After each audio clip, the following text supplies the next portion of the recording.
In 2020, the killings of George Floyd, Breonna Taylor, and Ahmaud Arbery mobilised anti-racist protesters around the world. We stood together against racism, racial injustice, racial inequity, and the unjust systems designed to maintain them. For many, this is not a new fight, and as we honoured those who have laid the groundwork for racial justice and equality for nearly half a millennia, we also welcome those who are looking to change themselves and the world around them. We encourage open discussions to challenge and educate our community about racial injustices and racism. Without open conversation, the issue of race and how we as a community speak to each other about this topic will continue to be difficult and uncomfortable. We must break down the barriers and challenge ourselves to do better. It is time now for communities to come together to create an open environment of learning and change. We want to bring together the community of Southend-on-Sea to make a stand against racism.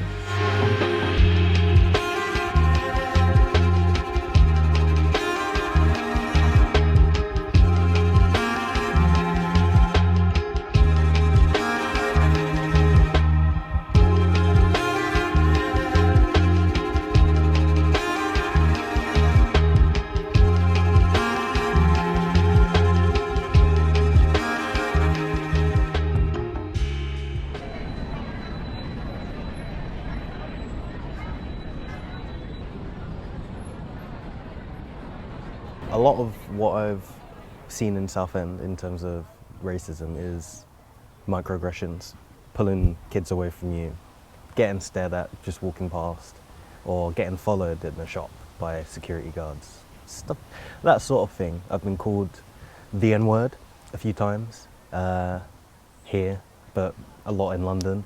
A lot of, snatching handbags away, that sort of thing.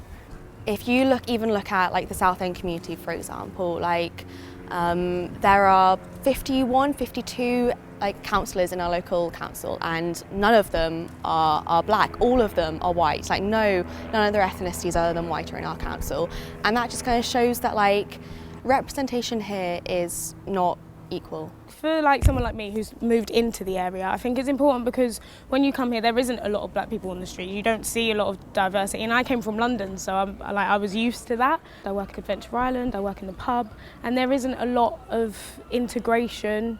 But when we did the Let's Talk event, we realised that there are real black community outreach centres and projects, but it's just not within this section.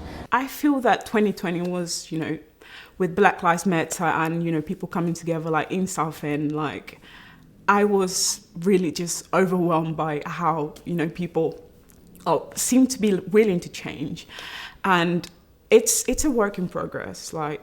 In the 60s, Malcolm X, Martin, we've been talking about this for ages. And, it's been 50, 60 years. It's a work in progress. I feel honestly that I'm trying to be positive here, but honestly, I feel that it's gonna take a while, and I feel that I will see change, but not the change as black people want. We are living in a time where racial inequity, racial injustice, and systemic racism are still oppressing and bringing harm to black people and people of colour. I think I've only recently started channeling my feelings about race and all of that into my work. I think that's a recent discovery for me. It was more focused on exploring aspects of my mental health that I needed to deal with. More recently with this, I've come to realise and kind of accepted that this is part of my mental health, and this is a big reason why my mental health is deteriorating or has deteriorated in the past. If anybody ever thinks that the UK is not racist, they are wrong. Yes, okay, America, it's a bit more crazy out there, but it's still, pain is still pain. Even if it's a lesser pain, it's still pain. And people have been killed in this country for their colour. Black lives matter! Black lives matter! Black lives matter! Black lives matter! The UK is not innocent.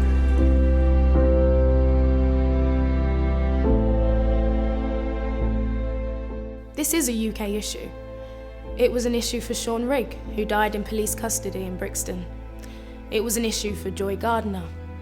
It was an issue for Mark Duggan and Cynthia Jarrett and the systemic failures that led to the deaths of Sarah Reid, Christopher Alder, Shaku Bayo, Leon Patterson, Belly Manjinga, Grenfell Tower victims and countless others. This is an issue even here in Essex.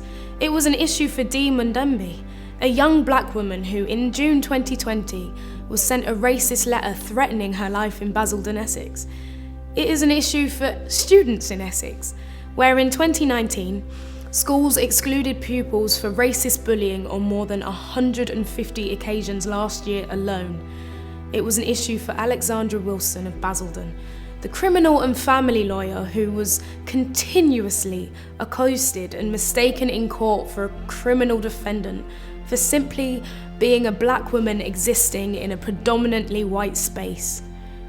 Racism exists every day in the UK in the form of violence, injustice, and prejudice. There was this, sort of like a cues so you can like follow them to maintain the social distancing, and I did not see it. And there was this man that was right in front of me. I sort of like passed him by, and he's like, "Oh, did you not see the the signs?" And he was like, "You guys are so like different, and like why are you guys in this country?" And I was like, whoa, wait a minute. I do understand like the rules. I did not see the sign, but I feel that his actions like towards me was kind of like overwhelming, and I was sort of like trying to sort of like defend myself, and the store manager came. Instead of him like trying to understand what happened, what is happening, he completely like shouted at me first thing, and he was like, "Oh, what you bothering other customers? Like, if you don't shut up, basically, he's gonna like call the police or something." And that really, that was an experience that still kind of, it affects me still, and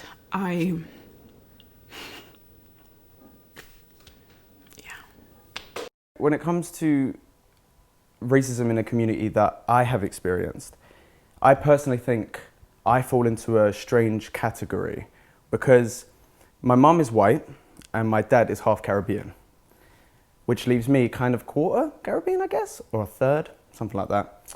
But when you look at me, I don't clearly look one or the other. Most people assume I'm Spanish or Italian or something like that. So the racism I receive is not exactly what everybody else would. However, that being said, I can confirm that there are people out there that are racist to their core and are very good at hiding it.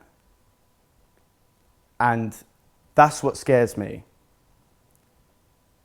Because, there's people who are outwardly racist, and I don't have time for those people.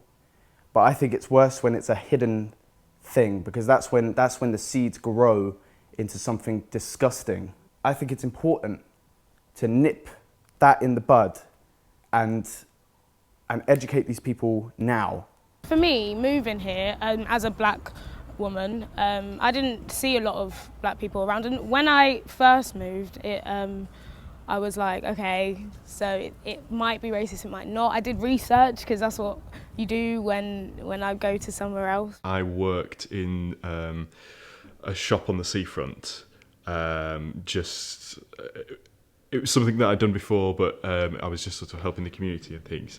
And on my lunch break, I went next door to go just pick some food up, and lady in front of me, it was, how the seafront gets in the summer, it's really busy. The lady in front of me accused me of putting my hand in her handbag to try and steal her purse, and then told me to go back in less polite terms to where I'd come from, basically.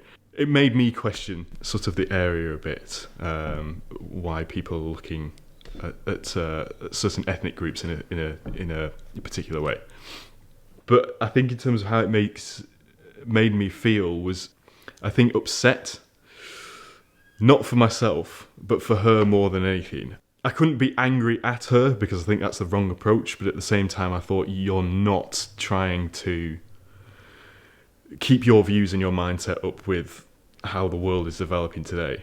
When I experience like racism in any sense, it doesn't make me feel angry, sad, happy. It doesn't make me feel anything. I guess it puts me in a state of ambivalence.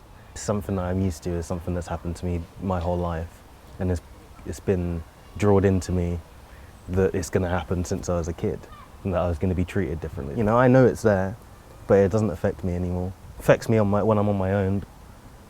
It's just sad, really. People are recording stuff, people are like holding people accountable, people are filming, people are, just sharing really, and people are using their art to create change. I feel that's not just enough to talk about it, If you use your art, your dance, your poetry to teach in other ways, that would just make so much difference.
For many generations, you didn't see me.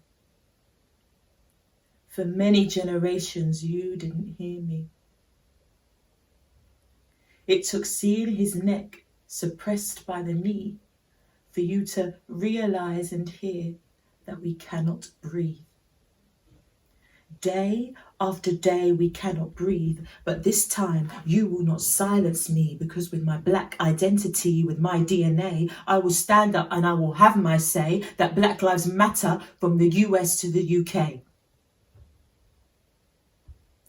Now you have seen his neck suppressed by the knee. You are starting to see and hear us much more clearly.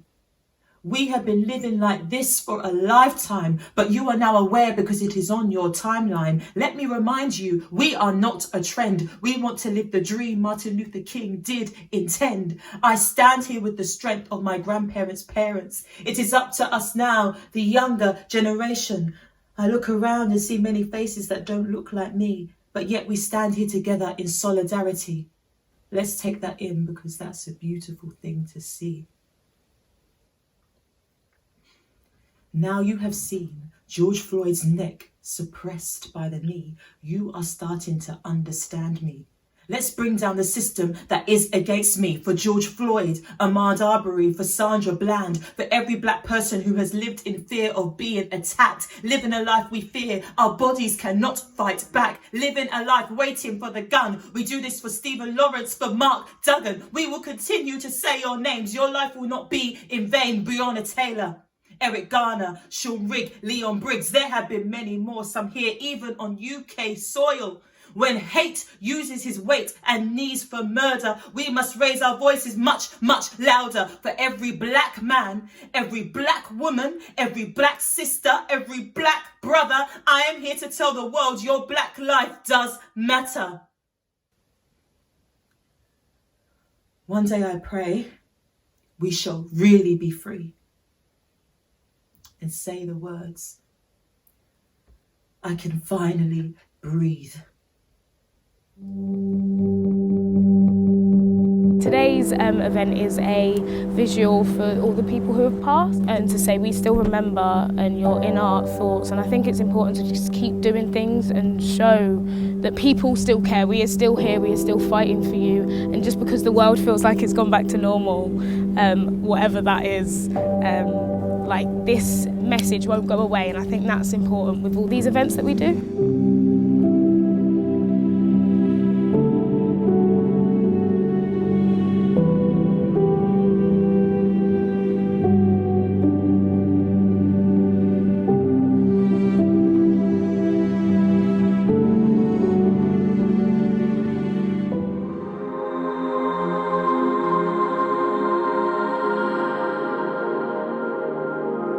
It's very good to empathize, but try to go a little bit further, you know, how I can, you know, perhaps hold myself accountable, you know, with like things I say that I don't even realize I'm, you know, being biased. Again, it's not just enough to acknowledge like racism is there. It's even like better to, you know, really get in the grips of what it is. Racist ideas are considered normal throughout our media, culture, social systems and institutions. Society privileges white people and whiteness. Historically, racist views justified the unfair treatment and oppression of black people and people of colour. This includes enslavement, segregation, and still mass incarceration.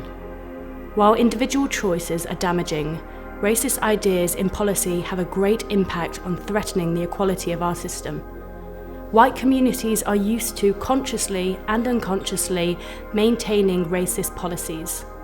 As white people, we must speak out against these policies and practices. We kneeled and we prayed and we remembered the people who have fallen due to the deeply ingrained systemic racism in our society. I was never made aware of it when I was younger, that this is a problem. And I'm still like learning now that there is a problem, and there's so many things I wish I could have said something, I wish I could have done something. I didn't realise there was a problem going on, and I still don't think I fully see the problem because I'm just not used to looking for it or seeing it. But obviously people of different colour, different race and all that kind of stuff are fully aware of it because they experience it all the time. I feel that one important thing for change is allies. I feel that allies with everything, like, you know, women's rights, LGBT rights, we must all have allies, you know, we can't do it alone, you know, white, black, you know, Asian, we must do it together in order to create change. At the end of the day, it's not, you're not doing this for yourself. As a white person, I'm not doing this for myself. It's not me that's, you know, that's getting, you know, like racially abused or, you know, walking down the street and getting racial slurs said at them. It's not me that I'm doing it for. It's to make sure that, you know, everyone gets treated as humans and everyone gets treated as an equal. So I need to make sure that I'm doing the right thing to make everyone feel that way and then make everyone feel equal in the world, basically.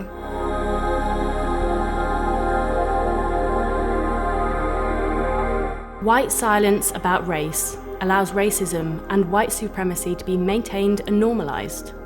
It's important for those of us who are white to break the white silence and have honest conversations with our friends, families and neighbours. These conversations can help us find others to build with, change the minds of people who disagree with us about racial justice.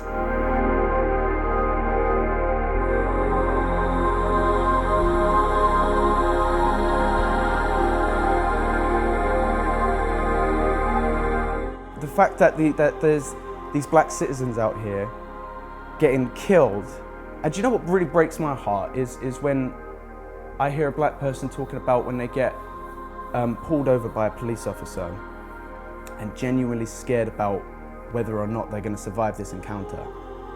And these are meant to be public servants, do you know what I mean? They're meant to be more upstanding than the typical citizen, not less.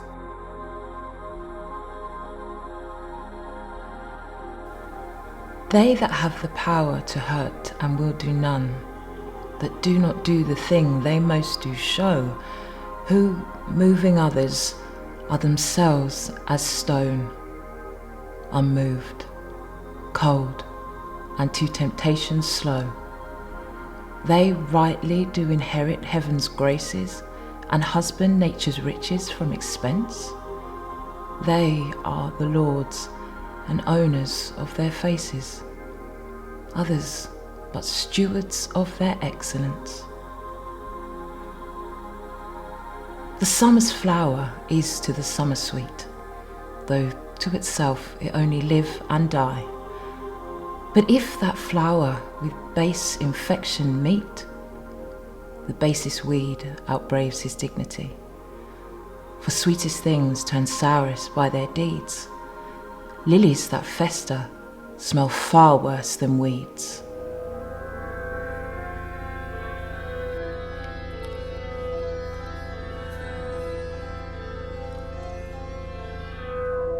Please. I can't breathe, my stomach hurts. I can't breathe, everything hurts. I can't breathe, they're gonna kill me. I can't breathe. 8 minutes, 46 seconds, the people who are meant to be there for protection instead using his knee as a weapon to make an innocent man breathless. For George Floyd, the streets are restless. We won't stop till the police are headless, reckless with their evil intentions. Let's not forget to mention Breonna Taylor. She was shot in her sleep 8 times with no warrant. It's so horrid. Police raided her house late night with the intention to take lives. Shoot first and ask questions later. Why? Because they ain't white, so the consequences ain't the same, right? Like a father and son who murdered a jogger. Ahmaud Arbery, profiled as a robber, took his life in cold blood. You were twice his size, you're so tough. It took 4 months to get them arrested. The police didn't do their jobs, depressed it. Cause if that video never got leaked, those pigs wouldn't lose an ounce of sleep. Band together for justice, fight together for change. Come together so the brothers and sisters don't go through the same. We must band together for justice, fight together for change. We must come together so the brothers and sisters and children don't go through the same. Cause it happened to Tamir Rice and it happened to Trayvon Martin. They tell us to protest peacefully. When we do, they start laughing. You can understand why we're done with the preaching, understand why we're done with the marching, understand why we've had enough, and you can understand why the riots are starting in Britain. You ain't innocent, supplying tear gas to the militant, endangering innocent civilians just so the government can make millions. Let's talk about Mark Duggan, let's talk about Jimmy Mubenga, let's talk about the Grenfell Towers, let's talk about how we don't remember. We want justice for Belly Mujimba, justice for Julius Jones, we want justice for Shukri Abdi, justice for those unknown. Our institutions have lied because this racism is institutionalized, so it's time for the institution to die. And like a phoenix, a new institution will rise, but make it fair, make it equal, not built by one but by the people. Let's make it fair, make it equal, not built by one but by the people. So if you're feeling hopeless, take to the streets and protest. Sign the petitions with your whole chest. Donate what you can, no less. Cause silence equates to violence. We hate the sirens, vacate the tyrants, placate the riots. We ain't getting tired of you fakers and liars. You are the virus.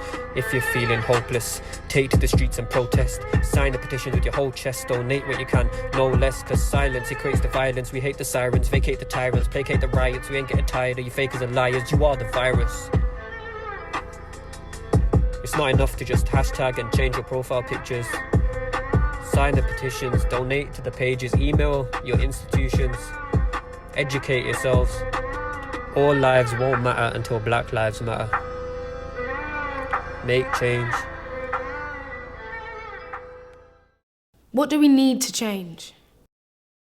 If you asked me this like last year, I would have said that the society would never change, because I've kind of grown up feeling and thinking and looking at people and the structures that we have in our society and just thinking, this is never going to change, because there's so much greed in the world. The world is full of greedy people, and that's part of the reason why people are racist, is because they're greedy. They want more for themselves, and these people who aren't supposed to be in their country are coming over and taking it.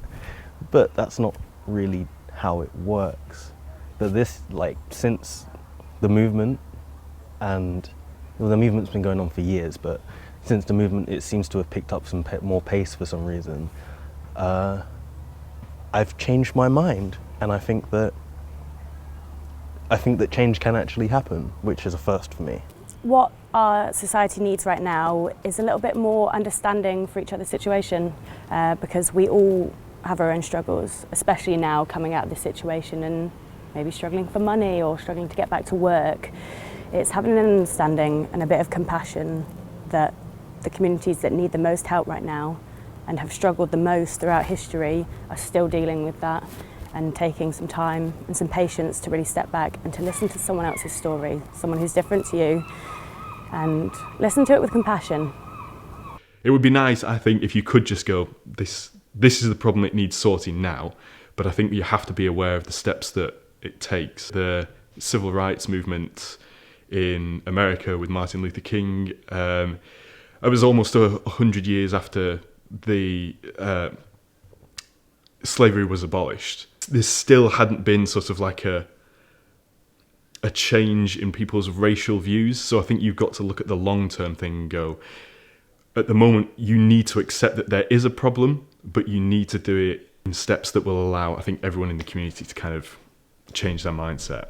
Introducing in school that, you know, your friend who's sitting next to you is Hindu, that's great because they've got something totally different to share with you that you don't experience. I think it just needs to be taught that if you are judging someone on their actions based on of their race, that is a racist thing that you're doing, and it's not brought to light enough, I don't think. So teaching us from as young an age as possible, showing that everyone is equal within this world that we're living in is absolute necessity in making sure that future generations have that open-mindedness. I think it starts with like 4 things. So I tend to try and do acknowledgement, discussion, education and action. That's my 4 things that I go by. So if I can acknowledge that there's a problem, first of all, then I will, acknowledge it and be like, right, something's not right here. I need to do something about this. And then I would then tend to go and discuss that maybe with my family, friends. I could be like, I've acknowledged that this has happened. How do you feel about it? Because I feel this kind of way, and kind of get other people's perspectives on it. And then before I go ahead and do anything, I like to make sure that I'm educated on it, because I might think it's going one way, but someone might get offended by it, or, I want to make sure that I'm doing all the right things. And then action is just making sure that I am doing those right things and taking those steps to change myself, and finding out what it is that I need to learn, and then learning about Black history. So to create change, I feel that to create change, to be an active agent of change, we must all look within and really polish our actions, things we say, things we do. And I feel that there is a problem in our society where we think, to combat racism, we should ignore it. It's not there.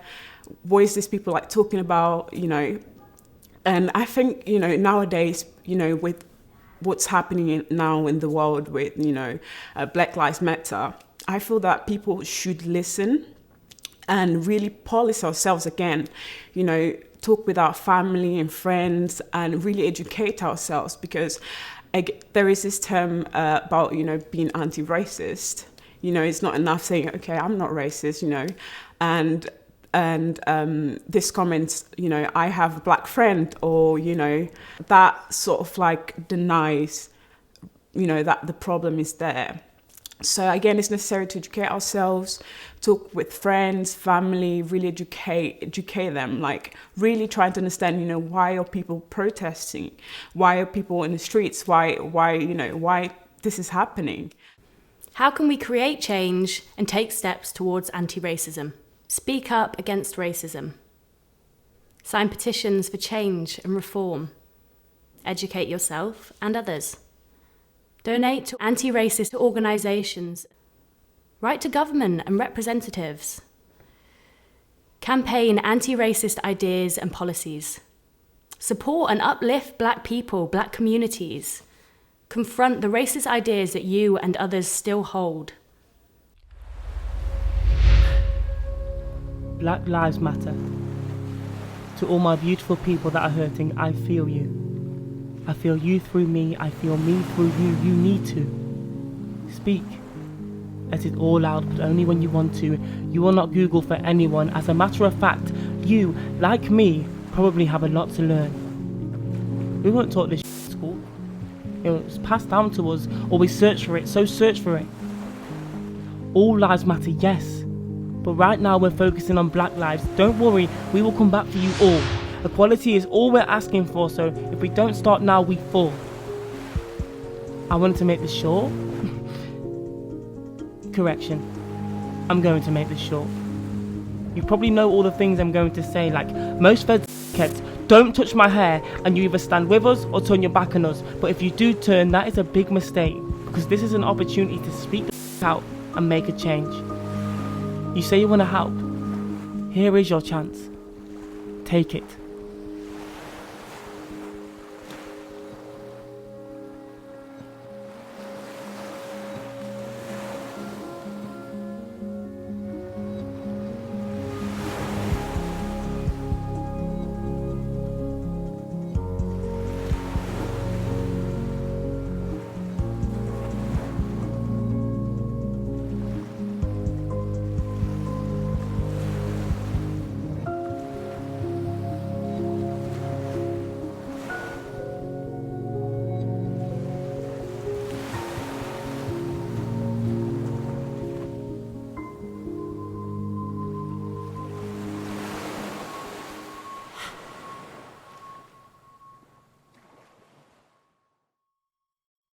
How can we work together to create change?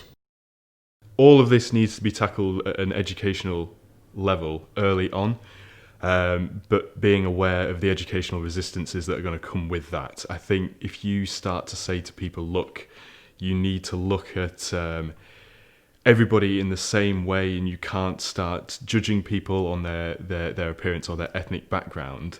You've got to take them for who they are as a person.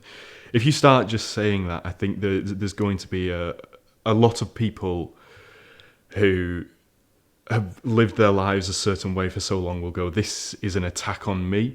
So you have to educate, but I think if you do it too aggressively or you kind of go, this needs to change now, people will respond in a sort of negative way and go, look, you're attacking me. So I think it's all about having a conversation that allows both sides to learn from one another. It also gives the white community, the Asian community, the black community a space where these issues can be spoken about and can be addressed. It was nice to hear from white straight males, there was a gay black man, because it's everyone's story, and we can't get a whole picture for things if we don't talk and communicate. There is many things you're able to do to create change, really. It's just being willing to, take that step. Okay, this is happening, how do I tackle this?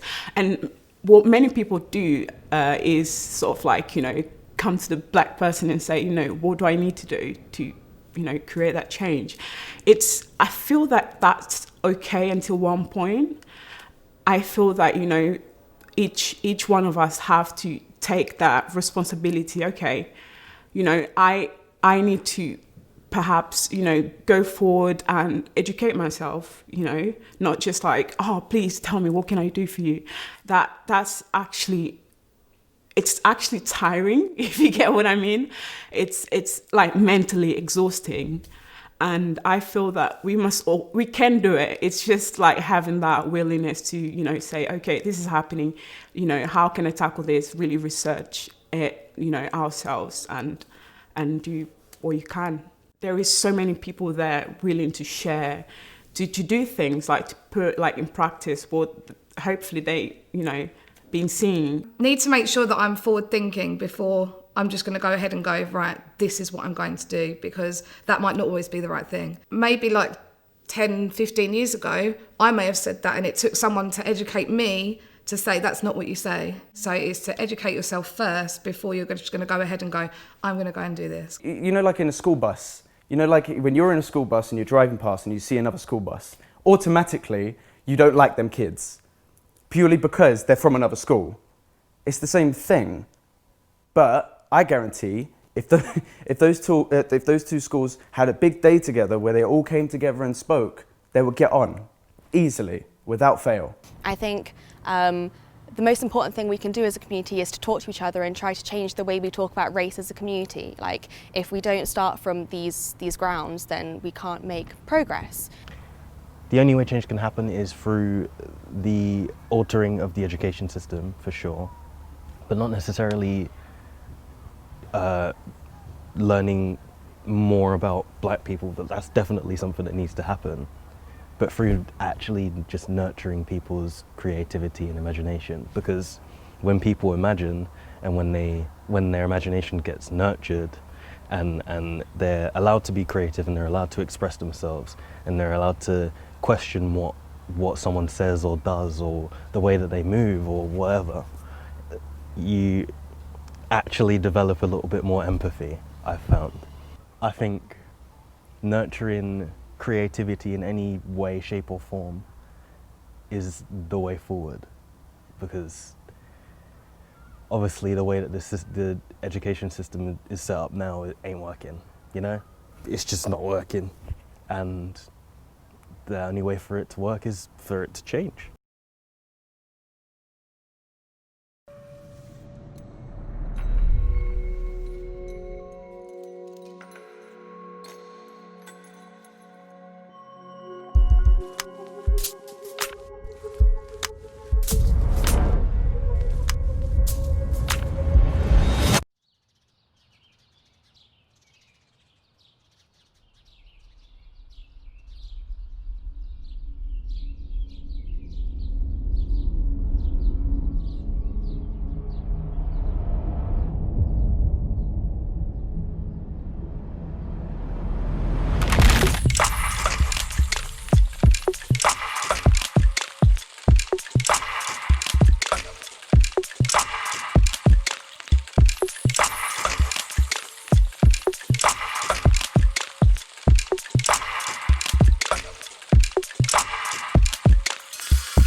And the world tells me the caramel tone which caresses and encases my body isn't as worthy as those bodies blessed with lighter shades.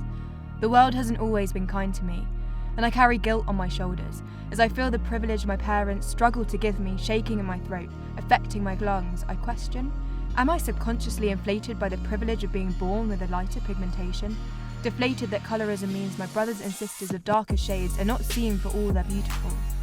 Why are we, the black community, still crying out, I can't breathe?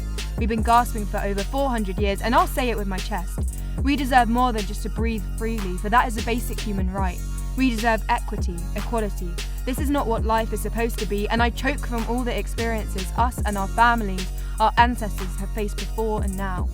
And my heart believes that we are still facing it. My digestive system tries to break it down, but I still cannot comprehend why we should be seen as anything less than equal. How many times do we have to regurgitate to the world that we are? My eyes full of tears, each droplet writing enough is enough all over my face. My iris is screaming, my pupils bursting. I think if I have to face another day of this, I might combust. Tired of convincing those who can perfectly see but are willingly blind. But on the days I feel like we are barely surviving, I remind myself of the blessed strength each atom of us is made of. We were born to do more than just survive. The words I rise run through our veins, straight to our fists, as we and our allies raise them. Each time our ribs expand a little further than before. We are healing and rising at the same time. How extraordinary is that? And we will keep rising for us, all the generations before, our children who come after, and all the souls who rest in power, because Black lives matter.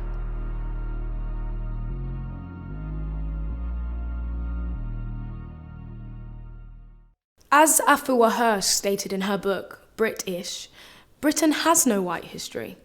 British history is the multiracial, interracial story of a nation interdependent on trade, cultural influence and immigration from Africa, India, Central and East Asia and other regions and continents.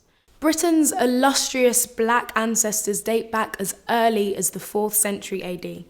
Ancestors such as the Ivory Bangle Lady of York, whose remains were found alongside her relics of high status and wealth. Yet, our histories and contributions are often ignored, erased and forgotten, and instead have been replaced with a system of oppression that leads to the inequality and harm of black and non-white communities. If I didn't have to experience racism, it's a hard one because I don't know. All I know right now is that I will experience that, and it's stupid that I do, because all it is a different colour and a different texture of hair. But I'm not that different. I've still got a heart, I've still got a stomach, I've still got a liver, a kidney, I've still got all the same parts. It's just this bit's a little bit different. I think that is the most frustrating thing about it, is that it doesn't make any sense. Thank God, perhaps how my white counterparts doesn't experience racism, because I do not wish it for anyone.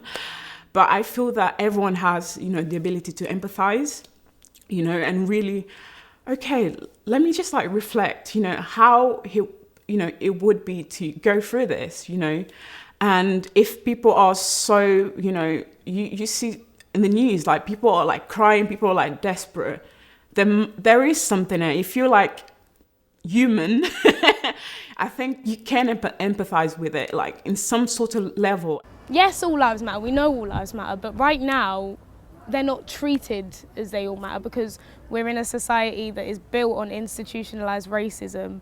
So our message is, yeah, all lives matter, but we need to help everyone. And right now, this fight is to help the black people who are going through, you can see it, you're going through heartache, people are being murdered, and it's been happening for years. It is going to take time, and I feel like this is the generation that's starting the change, but obviously future generations to come will hopefully teach their children, who will teach their children, and then eventually, hopefully it won't be a huge topic like it is today, because hopefully everyone by then will be treated as the equals they deserve to be.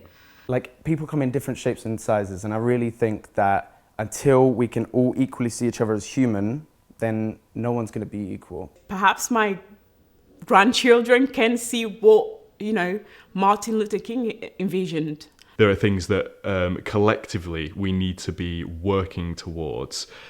It's overcoming fear, I think. I know that sounds a bit silly, but traditionally people are very afraid of things that they don't understand, which is why there's a cultural sort of barrier and why there's a resistance to this change. If you don't understand it, you will either run away from it and ignore it and pretend that it's not your problem, or you will stand up and you will fight it, which is why you had the counter protests that will go, no, I don't want this change. So it is vitally important that people start to get educated and understand that we are, whilst we all have a myriad of really different and interesting cultures, we are all the same. You know, we are one human race. We hope this will allow the voices of future generations fighting for equity and reform to be acknowledged and honoured, regardless of their race, ethnicity, sexuality, religion or gender. The voices that are currently often ignored, scrutinised and dismissed. We want you to keep learning, to keep challenging racism, to keep fighting for racial equity. We want you to converse with those in your community and work together towards understanding and change. This is not a trend. It's our generation's purpose to end racism and the systems put in place to sustain it. As Rennie Edo-Lodge said in Why I'm No Longer Talking to White People About Race, every voice raised against racism chips away at its power. Even small actions create big change. You can be the change. I was born by the river in a little town, and oh, just like that river, I've been running ever since. It's been a long time coming, but I know change gon' come. Oh, yes it will. It's been too hard living, but I'm afraid to die, 'cause I don't know what's up there beyond the sky. It's been a long time coming, but I know change gon' come. Oh, yes it will. I go down to the movies and I go downtown, and somebody keeps telling me don't be hanging around. It's been a long time coming, but I know change gon' come. Oh, yes it will.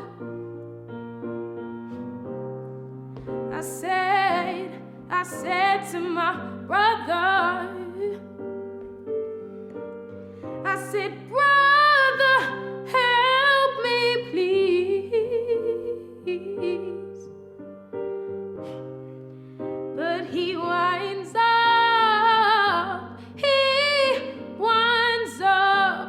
bringing me back down to my knees. There's been times that I thought I couldn't carry on, but now I think I can carry on. It's been a long time coming, but I know a change will come. Oh, yes it will.